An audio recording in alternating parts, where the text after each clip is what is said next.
সীমান্ত শেখৰ এটা মহা চুৰ, বেলেগ চুৰ নহয়, গান চুৰ, সি গান চুৰ, এটা মহা চুৰ। নিজস্ব বোলা কিন্তু একোডাল নাই, ঠিক আছে। আনৰ গান চুৰ কৰি নিজৰ গান বুলি কৈ টাইটলত লেখে সি নিজৰ গান বুলি, ঠিক আছে। মই অ'পেন কৰোঁ দেই, সি মহা চুৰ।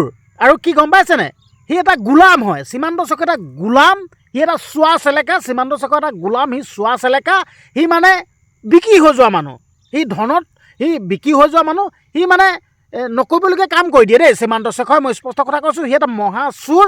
ছ'চিয়েল মিডিয়াটো এতিয়া গোটেই চৰ্চা সৃষ্টি হৈ আছে, সীমান্ত শেখৰ এটা মহা চুৰ। মই ডাইৰেক্ট অ'পেন কৰিছোঁ, মই কালৈ ভয় নকৰোঁ। সীমান্ত শেখৰ এটা মহা চুৰ হয়, ই এটা চোৱা চেলেকা মহা চুৰ। এনেকৈ যোনসকল লোকে কৈ আছে সীমান্ত শেখৰ দাক, এই ভিডিঅ'টো সেইসকলৰ বাবে। প্ৰথম কথা, মই সীমান্ত শেখৰ দাক বহুত ভাল পাওঁ, সঁচা কথা। আৰু মই যাক ভাল পাওঁ নহয়, আৰু সেই ভাল পোৱা মানুহজনক যদি কোনোবাই কিবা ক'ব নহয়, তেতিয়া মোৰ কিন্তু মাথা চাথা বেয়া হৈ যায়। তেতিয়া মোৰ সঁচা কথা কৈছোঁ, তেতিয়া কিন্তু মোৰ মাথা চাথা বেয়া হৈ যায়। সীমান্ত শেখৰ দাক মই বহুত ভাল পাওঁ, গীত মাতসমূহ শুনিছোঁ। আৰু এতিয়া ছ'চিয়েল মিডিয়াত চৰ্চা হৈ আছে, সীমান্ত শেখৰ দাক চুৰ সজাই আছে। এজন শিল্পীক চুৰ সজোৱা আগতে নিজে সেই কামটো কৰি চাব লাগে, পাৰিবনে নোৱাৰিব।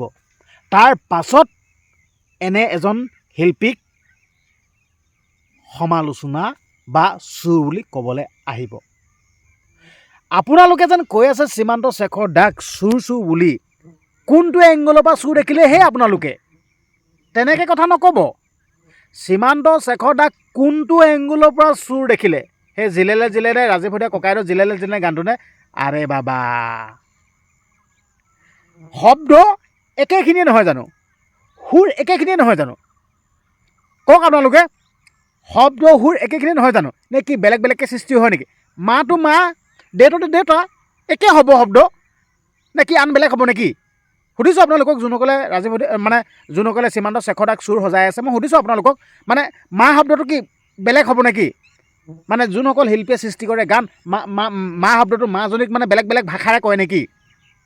মাটো সদায় মায়ে, দেউতাটো দেউতাই, কিছুমান শব্দ মিলিব পাৰে, জিলেলে জিলেলে মিলিব পাৰে, কিন্তু সুৰ বেলেগ, ভাষা বেলেগ, দুটা এটা শব্দ মিলি যাব পাৰে। দুটা এটা শব্দ মিলিলে কি গানটো চুৰ কৰা বুজাই দিয়ে নেকি? চুৰ কৰা বুজাই দিয়ে? আৰে বাবা, ৰাজীৱ হৰিয়া ককাইদেউ আমাৰ মাজৰ পৰা চিৰ বিদায় ল'লে, অন্তত আপোনালোকে এই মুহূৰ্তত এইবিলাক ফকতীয়া, এইবিলাক ফাটলামি, এইবিলাক বিতৰ্ক কৰি থাকিব লাগেনে বাৰু আপোনালোকে?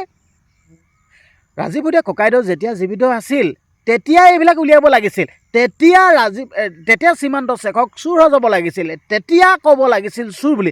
এতিয়া ৰাজীৱ হৰিয়া ককাইদেউ চিৰ বিদায় ল'লে, আচলতে মূল মানুহজনেই নাই।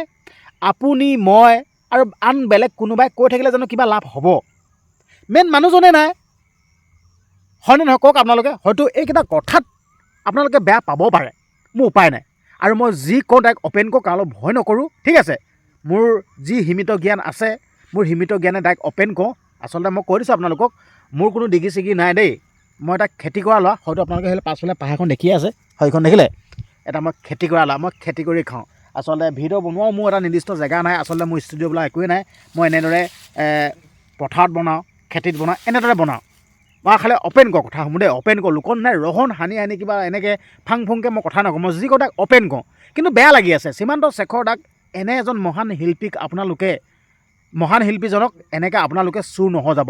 সঁচা কথা কৈছোঁ, মই ৱাৰ্ণিং দিছোঁ আপোনালোকক, এনেকৈ মহান শিল্পীজনক আপোনালোকে চুৰ নহজাব দেই।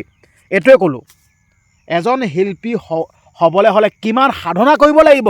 সীমান্ত শেখৰ দা এদিনত সীমান্ত শেখৰ হৈছে নেকি? এদিনত হৈছে ভাবিছে নেকি? কিমান কষ্ট সোমাই আছে তাত, আৰু কিমান কষ্টৰ ফলত আজি সীমান্ত শেখৰ হিচাপে পৰিচয় হৈছে। হিংসা লাগিছে নেকি? জ্বলিছে নেকি? জ্বলিছে? আৰে বাবা, এইটো একদমেই বেয়া কথা। ৰ'বা মই উঠি লৈছোঁ দেই, এইটো একদমেই বেয়া কথা। এজন মানুহক চুৰ সজাবলৈ নাপায়।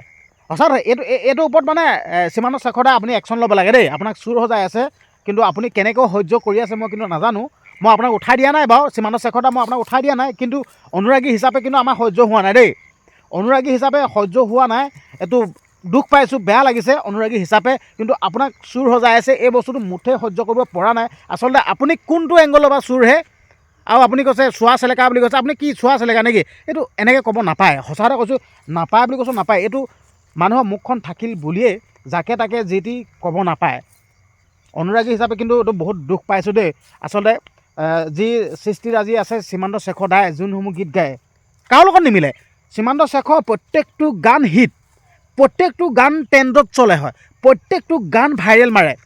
মই গাই দিছোঁ দেই, কপৌ চৰাই কলি জানৈ, বুকু ফাটি মৰি যাম জানৈ, কিমান সুন্দৰ গীত। আৰু জিলেটো সঁচাকৈ সীমান্ত শেখৰ দা নিজৰ গীত মাত নিজৰ দেই, এইটো চুৰ বুলি নক'ব, নেক্সট টাইম কৈ দিছোঁ। আচলতে আপোনালোকৰ বেয়া লাগিব লাগে ৰাজীৱ ভূঞা ককাইদেউ হ'ব বুলি ক'বলৈ। আচ্ছা, ৰাজীৱ ভূঞা ককাইদেউ মানে এনে গীতটা গাইছে, কিন্তু হ'লেও চুৰ কৰা নাই, এইটো সঁচা কথা চুৰ কৰা নাই দেই। সীমান্ত শেখৰ দাক কিন্তু আপোনালোকে চুৰ নহয় যাব দেই, সীমান্ত শেখৰ দা চুৰ নহয়। মই ৱাৰ্ণিং দিছোঁ আপোনালোকক, যোনসকলে সীমান্ত শেখৰ দাক চুৰ কৰি আছে, মই ৱাৰ্ণিং দিছোঁ। নেক্সট টাইম যাতে আপোনালোকে চুৰ বুলি নকয় দেই। আৰু চোৱা চিলিকা বুলি কৈছে, ক'ত চোৱা চিলিকা দেখিলে তেনেকুৱা কথা নক'ব আপোনালোকে। সীমান্ত শেখৰক চোৱা চিলিকা পালা আৰু বিক্ৰী হৈ যোৱা, মানে পইচা পালে মানে যি টি কাম কৰি দিয়ে বুলি কৈছে। আৰে বাবা, প্ৰথমতে সীমান্ত শেখৰ দৰে তহঁতি হৈ দেখা, তাৰপিছত কবি চালা তহঁতি সীমান্ত শেখৰ দাৰ নিচিনা হ'বলৈ হ'লে তহঁতৰ এইটো জন্মতটো নোৱাৰো, তহঁতৰ 7টা জন্মতো তহঁতি নোৱাৰ সীমান্ত শেখৰ দাৰ নিচিনা হ'বলৈ। সঁচা কৈছোঁ। মানে মই ক'লোঁ নাই, মানুহ যেতিয়া ওপৰলৈ উঠি যায় নহয় এখাপ, তেতিয়া মানে মানুহৰ হিংসা হৈ যায়, মানে জ্বলন পূৰণ হয়, মানে সহ্য কৰিব নোৱাৰে। আজি সীমান্ত শেখৰ দাই আজি এইটো স্থান পাইছেহি, এটা সহ্য হোৱা নাই। এইটো সঁচাকৈ নাপায় দে। আচলতে আমাৰ কেঁকুৰা জাতি বুলি কৈছে ন, আমাৰ এইটো অসমীয়া জাতিটো মানে কেঁকুৰা জাতি বুলি কৈছে। এইটো মানে আনৰ কিবা এটা হোৱাটো মানে সহ্য কৰিব নোৱাৰে, কেঁকুৰা জাতি বুলি কৈছে। সেইকাৰণে এইটো এতিয়া সীমান্ত শেখৰ দাক টাৰ্গেট কৰি লৈছে। আৰে বাবা, ৰাজীৱ ভূঞা ককাইদেউ মৃত্যু হ'ল, আমাৰ মাজত চিৰ বিদায় ল'লে। আজি ৰাজীৱ ভূঞা ককাইদেউৰ যোনখন সীতাজুইখন নুমুৱাই নাই। ৰাজীৱ ভূঞা ককাইদেউৰ যোনটো পৰিয়ালটিৰ লোকসকলৰ চকুলো শুকুৱাই নাই, আকৌ লাগি গ'ল মানে বিতৰ্ক কৰিবলৈ। এতিয়া কিমান দিনৰ গান, কিমান দিনৰ কথা, আজি এতিয়া বৰ্তমান এইটো বিতৰ্কৰ সৃষ্টি কৰিছে। আচলতে যোনসকল ফকতীয়া নিউজ চেনেল আছে দেই, ফকতীয়া নিউজ চেনেলসকলক কৈছোঁ, আচলতে মানে তহঁতক মানে টিআৰপি লাগে নেকি? টিআৰপি পকৰত ঘূৰিব লাগে যদি সেই বেলেগ কিবা ফকতীয়া হেৰিবিলাক ঘূৰিবি, হা চালা। ৰাজীৱ ভূঞা ককাইদেউক মৃত্যু হোৱাৰ পিছত ভাইৰেল কৰিছোঁ, মৃত্যু হোৱাৰ পিছত গোটেই অসমবাসী ৰাইজক, জগতবাসী ৰাইজক চিনাকি কৰাইছোঁ। জীয়াই থকা অৱস্থাত কি কৰি আছিল তহঁতি, হে?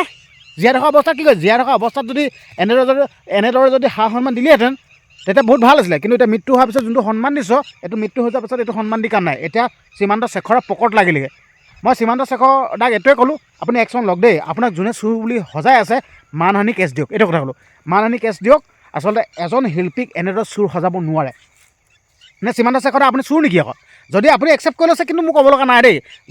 আপুনি যদি একচেপ্ট কৰিছে, মোক ক'ব লগা নাই। কিন্তু অনুৰাগী হিচাপে দুখ পাইছোঁ মনটোত আজি। আপোনাক ইমান চুৰ বুলি কৈ আছে, যেই গোটেই কল ৰেকৰ্ডিং ভাইৰেল হৈছে, গোটেই ছ'চিয়েল মিডিয়াত গোটেই মিমছ বনাইছে, কিবা বনাইছে, এইটো অনুৰাগী হিচাপে মই সহ্য কৰিব পৰা নাই। এইটোৱে ক'লোঁ, সীমান্ত শেখৰ দা আপুনি বিহিত ব্যৱস্থা এটা লওক, ঠিক আছে? বিহিত ব্যৱস্থা এটা লওক। যদি আপুনি চুৰ নহয়, বিহিত ব্যৱস্থা এটা লওক। যদি আপুনি চুৰ বুলি একচেপ্ট কৰি লৈছে, তেতিয়া মোক ক'ব লগা নাই। কিন্তু অনুৰাগী হিচাপে দুখ পাইছোঁ। আৰু আপোনালোকৰ মাজলৈ ভিডিঅ'টো আগবঢ়াই দিলোঁ।